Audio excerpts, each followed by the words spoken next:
ओम नमः शिवाय। मैं हूं ज्योतिषी पंडित दीपक दुबे और उपस्थित हूं आपके सामने वृषभ राशि वालों का भविष्य फल लेकर वर्ष 2016 के लिए। कैसा रहेगा आने वाला वर्ष आपके लिए, किन बातों की रखनी है आपको सावधानी, और कौन से ऐसे पहलू हैं आपके जीवन के जिनको आप लेकर मजबूती से आगे बढ़ सकते हैं इस वर्ष।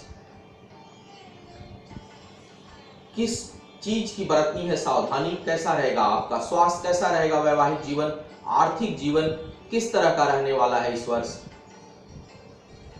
किस चीज की पूजा या क्या करें उपचार जिससे आपका यह वर्ष अच्छा बन सके, इन विषयों पर मैं चर्चा करने वाला हूं। सबसे जो महत्वपूर्ण बात 2016 में है या जो जानना आवश्यक होता है किसी भी व्यक्ति को, अगर हम पूरे वर्ष की बात कर रहे हैं, साप्ताहिक राशिफल या मासिक राशिफल में तो कोई बात नहीं, लेकिन जब हम वर्ष पर्यंत की बात करते हैं तो जो सबसे बड़े 4 प्रमुख ग्रह हैं उनकी चर्चा करना आवश्यक हो जाता है, क्योंकि ये बड़े चारों ग्रह पूरे वर्ष पर्यंत लगभग एक स्थान पर विराजमान होते हैं और ये बहुत ही अधिक प्रभावशाली हैं और लंबे समय तक इनका परिणाम रहता है। और ये ग्रह हैं शनि, राहु, केतु और बृहस्पति। क्योंकि बाकी ग्रहों का जो स्थानांतरण है वो बड़ा जल्दी होता है, बहुत जल्दी वे अपना स्थान परिवर्तित करते हैं गोचर में, लेकिन ये चारों ग्रह बहुत स्थिर रूप से रहते हैं, तो इनका दिया हुआ दुख और इनका दिया हुआ सुख दोनों ही लंबे समय तक आपको प्रभावित करता है। तो प्रारंभ यहीं से करते हैं। सबसे पहले बात करते हैं शनि की। कुंडली आपकी वृषभ लग्न की है। मेरे जो राशिफल होते हैं वो राशिफल तो मैं कहता हूं, लेकिन मैं वस्तुतः इसको लग्न फल मानता, क्योंकि मैं लग्नों के आधार पर बताता हूं।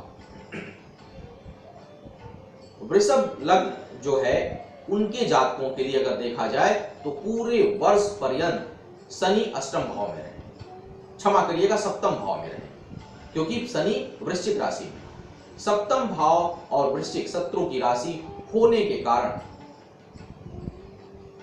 आपका सप्तम भाव डिस्टर्ब रहेगा इस वर्ष, इसमें कोई संदेह नहीं। तो वैवाहिक जीवन में समस्या या जीवन साथी को स्वास्थ्य संबंधी समस्या, ये इस वर्ष आपके लिए परेशानी का सबब बन सकती है। साथ ही कार्य व्यापार में भी नुकसान होगा, विशेष करके यदि आप पार्टनरशिप में कोई कार्य कर रहे हैं। साथ ही पार्टनरशिप में कार्य करने की सलाह इस वर्ष मैं आपको नहीं दूंगा, कम से कम तब तक जब तक कि शनि वहां विराजमान है। विवाह यदि नहीं हुआ है और आप वैवाहिक जीवन में प्रवेश करना चाहते हैं तो यह वर्ष आपके लिए अच्छा नहीं है। संभव है कि विवाह होते होते रुक जाए।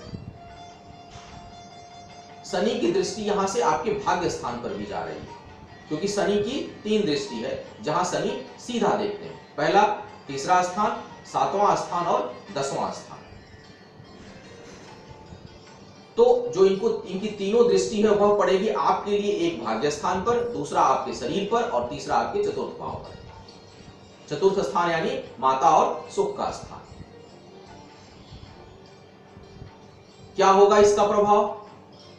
तीसरी दृष्टि भाग्य स्थान, तो भाग्य स्थान इनका खुद का स्थान है, क्योंकि वहां मकर राशि पड़ जाती है आपके लिए। अतः भाग्य में वृद्धि तो ये करेंगे जब जब ये मार्गी रहेंगे। वक्री होंगे तो आपको भाग्य में नुकसान होगा, लेकिन पूरे वर्ष में जब तक शनि मार्गी रहेंगे आपको भाग्य का खूब साथ मिलेगा। चाहे कहीं से कितना भी नुकसान हो, लेकिन भाग्य आपके साथ हो जाएगी।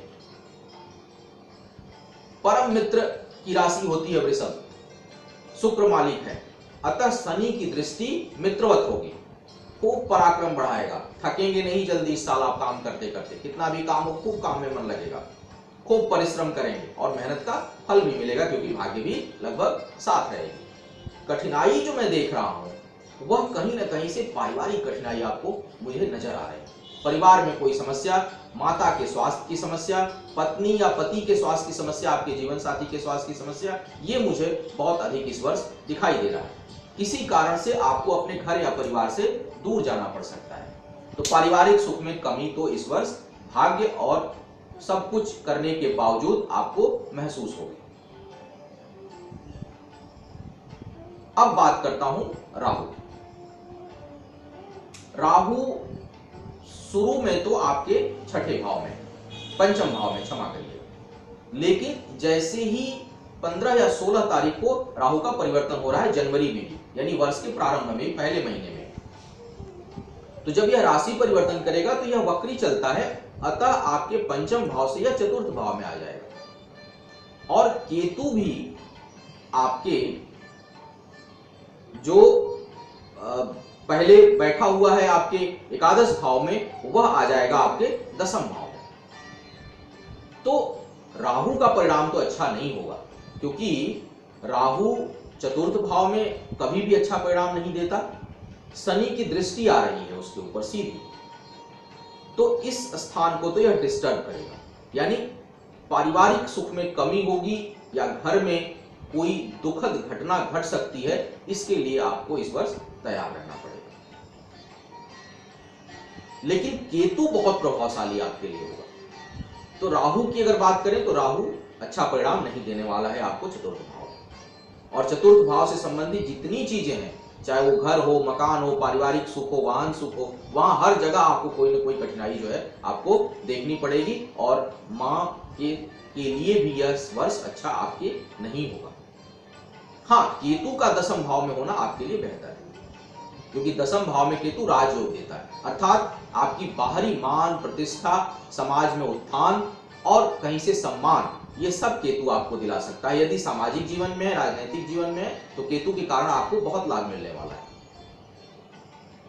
तो दसम भाव आपका मजबूत है, चतुर्थ भाव बहुत कमजोर है, भाग्य स्थान मजबूत है, सप्तम कमजोर है। अब बात करता हूं बृहस्पति। बृहस्पति प्रारंभ से ही आपके वर्ष जब शुरू होगा तो चतुर्थ भाव में बैठे हैं। केंद्रस्थ बृहस्पति कुल मिलाकर और मित्र की राशि सिंह राशि पर है तो अच्छा परिणाम देंगे। लेकिन परेशानी ये हो रही है कि बृहस्पति की दृष्टि आपके अष्टम भाव पर जा रही है और बृहस्पति की दृष्टि आपके दसम भाव पर जा रही है, जहां केतु बैठा हुआ है, बैठेगा, और नवम यानी आपके द्वादश भाव में जा रही है, जो उनका अपना स्थान है। अतः धार्मिक कार्यों में आपकी रुचि बढ़ेगी, धर्म से संबंधित आपकी यात्राएं होंगी, धर्म के मामलों में पैसा खर्च होगा। लेकिन बृहस्पति के साथ यहां समस्या ये हो रही है कि यहां पर वर्ष प्रारंभ होते ही राहु भी आ जा रहा है। राहु के आने से यहां गुरु चांडाल दोष का सृजन होगा और बृहस्पति दूषित हो जाएगा। तो एक तो शनि की दृष्टि, ऊपर से राहु का प्रभाव, तो शनि बृहस्पति जो है वो बेहद प्रभावित होने वाला है इस वर्ष, तब तक जब तक कि वह अपना स्थान नहीं बदलेगा। और वह अपना स्थान बदलेगा जाकर के अगस्त 2016 में। तो करीब करीब 8 महीने जो है आपके लिए ये बृहस्पति और राहु का कॉम्बिनेशन बहुत अच्छा नहीं होने वाला है। लीवर संबंधी यदि कोई समस्या है, खून संबंधी कोई रोग है या कोई कमी है शरीर में, तो आपको बेहद सावधानी रखनी पड़ेगी। माता के स्वास्थ्य का बेहद ख्याल रखिए इस वर्ष। कॉन्फ्लिक्शन होगा, पति पत्नी में तनाव, पारिवारिक सुख में कमी, यह मुझे इस वर्ष नजर आ रहा है। तो अगर अब मैं समराइज करूं इस वर्ष को इन 4 बड़े ग्रहों के आधार पर, क्योंकि छोटे ग्रह तो बदलते रहते हैं, तो यदि राहु की महादशा चल रही है, बृहस्पति की महादशा चल रही है, शनि की महादशा या अंतर्दशा चल रही है, तो आपको सावधान।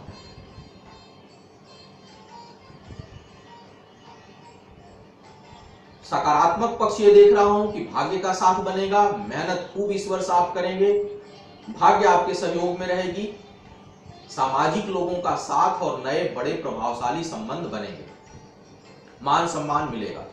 नकारात्मक पक्ष जो देख रहा हूं वह आपके स्वास्थ्य और आपके विशेष करके जीवन साथी या आपकी माता के स्वास्थ्य में बेहद परेशानी मुझे नजर आ रही है।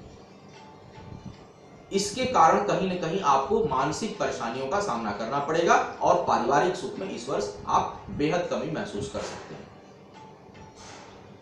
धन के मामले में यह वर्ष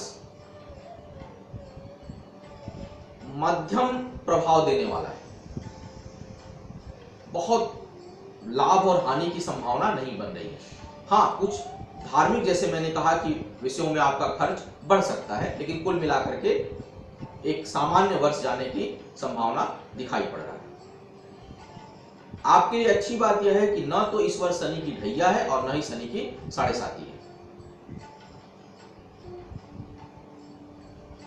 सावधानी आपको जो इस वर्ष बरतनी है वह यह बरतनी है कि कोई नया निवेश ना करें, स्पेशली कोई बड़ा निवेश ना करें आप, और अपने साझेदारों और व्यापार में यदि साझेदारी में आप कार्य कर रहे हैं तो आपको वहां सतर्क रहना है, मित्रों से थोड़ा सतर्क रहना है, कहीं कोई कठिनाई या वाद विवाद होने की संभावना बन रही है।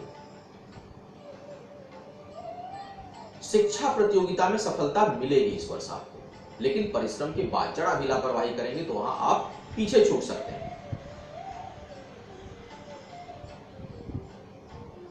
प्रतिशत की अगर बात करूं तो 50-50 वाला वर्ष रहने वाला है। बहुत अधिक न गेन होने की संभावना बन रही है, न ही कोई बहुत अधिक हानि होने की संभावना बन रही है। अब कैसे रखना है स्वास्थ्य का ध्यान?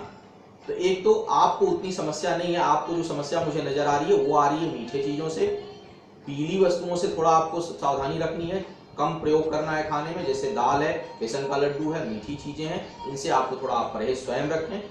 घर के परिवार के सदस्यों का, विशेष करके महिलाओं और अपने जीवन साथी के स्वास्थ्य का बेहद ध्यान रखें। छोटी भी कोई प्रॉब्लम हो तो उसको आप हल्के में ना लें और तुरंत उसका समाधान करने का प्रयास करें।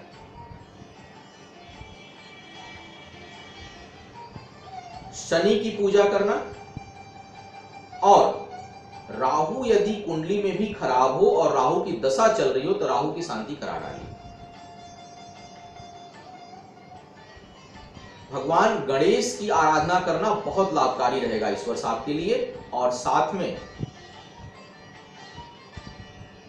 यदि वैवाहिक जीवन में बहुत समस्या है, क्योंकि शनि का प्रभाव बहुत अधिक रहेगा और आपके लग्न कुंडली में भी जन्म के समय भी यदि सप्तम भाव दूषित है या सप्तमेश खराब स्थिति में है तो, और वैवाहिक जीवन में तनाव बहुत अधिक हो रहा है, तो मां कात्यायनी का अनुष्ठान आपको कराना चाहिए इस वर्ष। तो ये रहा वृषभ राशि वालों के लिए 2016 का भविष्य फल। मुझे उम्मीद है कि इससे आपको मार्गदर्शन मिलेगा, आने वाला वर्ष आपका बेहतर हो। ज्योतिष का मतलब होता है आप जानकर उन विषयों में जो अच्छी हैं उन्हें बढ़ाएं, और जो खराब है या जहां परेशानी आने की संभावना है उसमें आप सावधानी बरतें या वहां उस पर ध्यान दें, ताकि जो समय है आने वाला वह सुदृढ़ और मजबूत हो सके, सुरक्षित हो सके। और यही उद्देश्य होता है पहले भविष्य फल बताने का मेरा। आपका आने वाला वर्ष मंगलमय हो, शुभ हो, भगवान शिव की कृपा आपके ऊपर बनी रहे, आयु, आरोग्य और ऐश्वर्य की वृद्धि हो। इन्हीं शुभकामनाओं के साथ आपसे विदा लेना चाहूंगा। मेरे कार्यक्रम, मेरे वीडियो, मेरे लेख, मुझसे परामर्श इत्यादि यदि लेना चाहते हैं तो आप www.astrotips.in को देखें। पुनः मुलाकात होगी आपसे किसी नए विषय पर। मुझे आज्ञा दें। ओम नमः शिवाय।